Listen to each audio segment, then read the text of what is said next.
தமிழ் நெஞ்சங்கள் அனைவருக்கும் வணக்கம். இது உங்கள் மித்ராஸ் தமிழ் சேனல்.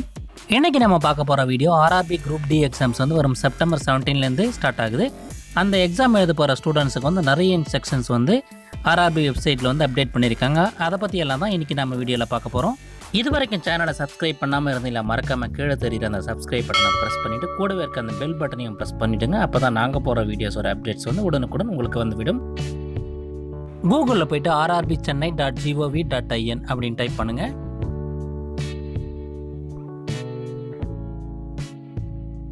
அதுக்கப்புறம் இந்த பேஜ் வந்து டிஸ்பிளே ஆகும். இதில் லெஃப்ட் சைட்லேயே பார்த்தீங்கன்னா ஃபஸ்ட்டில் ஒன்று கொடுத்துருக்காங்க, login link for downloading call letter, exam city date, அப்புறம் எஸ்சிஎஸ்டி ட்ராவல் பாஸ்.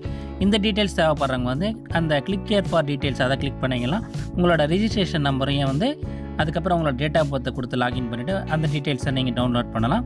அதுக்கப்புறம் இந்த இடத்துல இம்பார்ட்டன்ட் இன்ஸ்ட்ரக்ஷன் ஃபார் சிபிடின்னு இருக்கும், அதுக்கு கிளிக் ஹியர்னு இருக்குது, அந்த லிங்கை கிளிக் பண்ணிங்கன்னா இந்த பேஜ் வந்து டிஸ்பிளே ஆகும். இதில் நிறைய இன்ஸ்ட்ரக்ஷன் வந்து எக்ஸாம் போகிற ஸ்டூடெண்ட்ஸுக்காக கொடுத்துருக்காங்க. இந்த சிபிடி எக்ஸாம்ஸ் வந்து 17/9/2018 ஸ்டார்ட் ஆகுது. எல்லாருக்குமே வந்து அன்றைக்கி நடக்கலை, ஒருவருக்கும் வந்து ஒரு ஸ்லாட் அலாட் பண்ணியிருக்காங்க. அந்த டீட்டெயில்ஸ் எல்லாமே உங்களோட லாகினில் போய்ட்டு நீங்கள் பார்த்தீங்கன்னா உங்களுக்கே தெரியும். உங்களோட கால் லெட்டரை வந்து அந்த லாகின் ஐடி யூஸ் பண்ணி நீங்கள் எடுத்துக்கலாம்.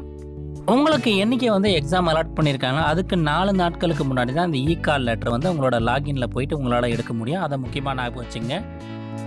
இந்த இன்ஸ்ட்ரக்ஷன்ஸ்லாம் முக்கியமாக பார்த்தீங்கன்னா உங்களோட ரிப்போர்ட்டிங் டைம், அதுக்கப்புறம் gate closing time, exam start time எல்லாமே வந்து இந்த இடத்துல கொடுத்துருக்காங்க. அதன்படி பார்த்தீங்கன்னா ஷிஃப்ட் 1க்கு வந்து ரிப்போர்ட்டிங் டைம் வந்து 7:15 மணி காலையில் நீங்கள் போகணும். ஷிஃப்ட் 2க்கு வந்து 10:45 போகணும். ஷிஃப்ட் 3க்கு வந்து 14:15 அதாவது 2:15 மணிக்கு போகணும். கேட் க்ளோசிங் டைம்னு பார்த்தீங்கன்னா காலையில் ஷிஃப்ட் 1க்கு வந்து 8:15 மணிக்கும், ஷிஃப்ட் 2க்கு வந்து 11:45க்கும், ஷிஃப்ட் 3க்கு வந்து 15:15 அதாவது 3:15க்கும் க்ளோஸ் பண்ணும் அப்படின்னு சொல்லியிருக்காங்க. எக்ஸாம் ஸ்டார்டிங் டைம்னு பார்த்தீங்கன்னா ஷிஃப்ட் 1க்கு வந்து 9 மணிக்கும், ஷிஃப்ட் 2க்கு வந்து 12:30 மணிக்கும், ஷிஃப்ட் 3க்கு வந்து 4 மணிக்கும் ஸ்டார்ட் ஆகும் அப்படின்னு சொல்லியிருக்காங்க.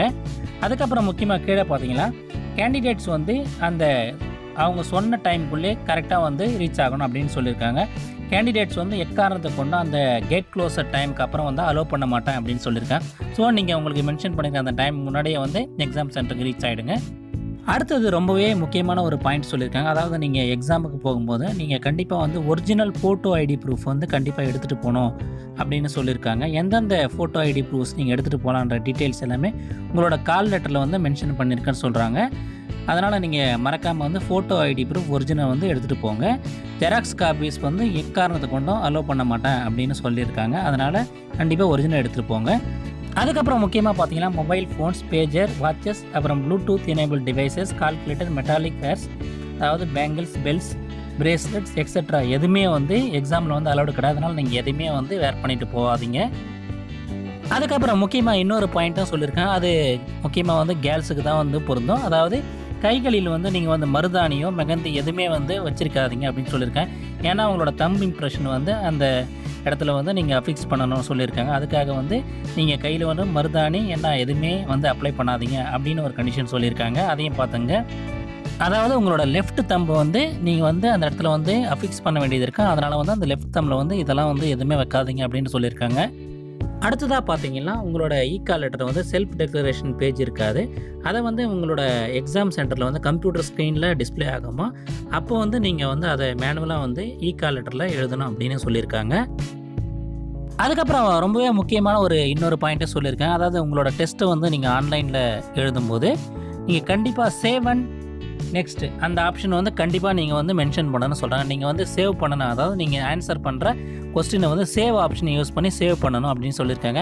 அன்சேவ்டு ஆன்சர்ஸ் வந்து கண்டிப்பாக வந்து எவாலுவேஷன் பண்ண மாட்டாங்க அப்படின்னு சொல்லியிருக்காங்க. அதனால் நீங்கள் மறக்காமல் சேவ் ஆப்ஷனை யூஸ் பண்ணி உங்களோட ஆன்சரை வந்து சேவ் பண்ணுங்கள். அதுக்கப்புறம் நெக்ஸ்ட் ஆப்ஷன் யூஸ் பண்ணால் அடுத்த கொஸ்டின் போங்க. அது ரொம்பவே முக்கியமான விஷயம், நீங்கள் ஞாபகம் வச்சுங்க.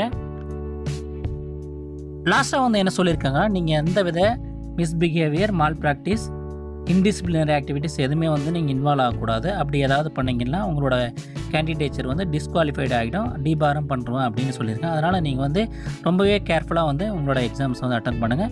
மறக்காமல் நீங்கள் வந்து உங்கள் ஆன்சர்ஸை வந்து சேவ் பண்ணுங்கள். இது ரொம்பவே நீங்கள் முக்கியமாக ஞாபகம் வச்சுக்க வேண்டிய ஒரு விஷயம். எல்லோரும் ஞாபகம் வச்சுக்கிட்ட இன்னொரு விஷயம், நீங்கள் வந்து உங்களோட கால் லெட்டரில் மென்ஷன் பண்ணியிருக்க அந்த டைம் ஸ்லாட்டுக்கு வந்து கரெக்டாக போயிடுங்க சென்டருக்கு. லேட்டாக போனீங்கன்னா கண்டிப்பாக வந்து அலோவ் பண்ண மாட்டாங்க. இன்னொரு முக்கியமான விஷயம் வந்து எல்லாருக்குமே வந்து 17ஆம் தேதி ஸ்டார்ட் ஆகல. ஒருத்தருக்கு வந்து ஒரு ஸ்லாட்டில் நடக்குது. நீங்கள் அதை வந்து உங்களோட லாகினில் போயிட்டு தான் தெரிஞ்சுக்க முடியும்.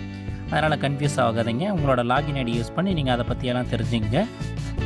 இன்னொரு முக்கியமான விஷயம் என்னென்னா, உங்களோட கால் லெட்டர் வந்து உங்களுக்கு எக்ஸாம் டேட் என்றைக்கு மென்ஷன் பண்ணியிருக்கோ அதுக்கு 4 நாட்களுக்கு முன்னாடி மட்டுமே தான் இந்த வெப்சைட்டில் வந்து அப்லோட் பண்ணியிருக்காங்க.